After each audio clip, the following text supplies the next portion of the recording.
So what we're doing today is a walkthrough of Budokai Tenkaichi 2 and just basically showing off how some of the basic moves and a couple of super moves work using the Wii remote and nunchuck. So the game itself is basically the same as the PS2 version, but where the differences come in is of course using the innovative Wii controller. To start, we'll do just some of our basic moves. So first of all, let me actually find who I'm fighting against.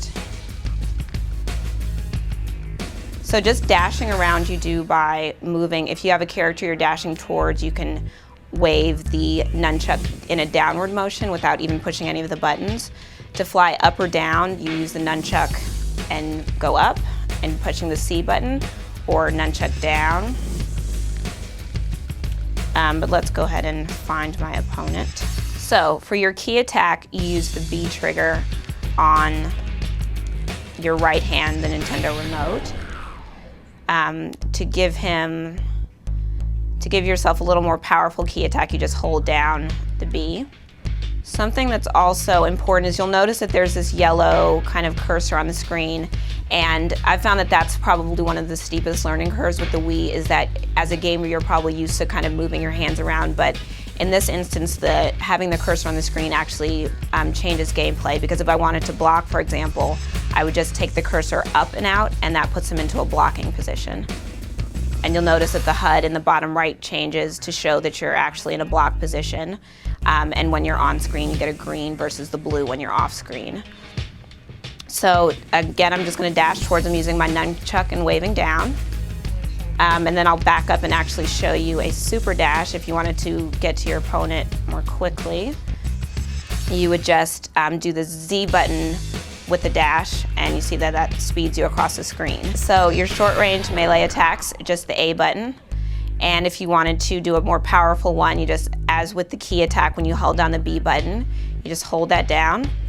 And then you can actually teleport behind him if you do immediately after sending him far away. I just did the A, and I'll show that again. You just do A button and then the B immediately after, and you teleport right behind him. We know that part of the fun of the Dragon Ball series, of course, is some of their super moves. So, and of course, I'll show you a classic, which is the Goku Kamehameha. So to do that, we power up, and the power up is actually the Z button on the nunchuck. And once you're in max power, in the same way that Goku would do it in the series, you hold down your Z and your B trigger. So your Z is on the nunchuck, your B trigger on the right remote, power up, and then you pull back and shoot. And there you go. Another one that's a lot of fun is the Spirit Bomb, which actually is something we've changed in this, is that you're able to completely destroy a battlefield. So to do that, I'm just doing, I'll start by first getting Goku ready, and so that's the Z and the down on the D-pad. Then I power up all the way. And then in the same way that he would do a Spirit Bomb on the show, push your Z and your B, and hands up and down quickly.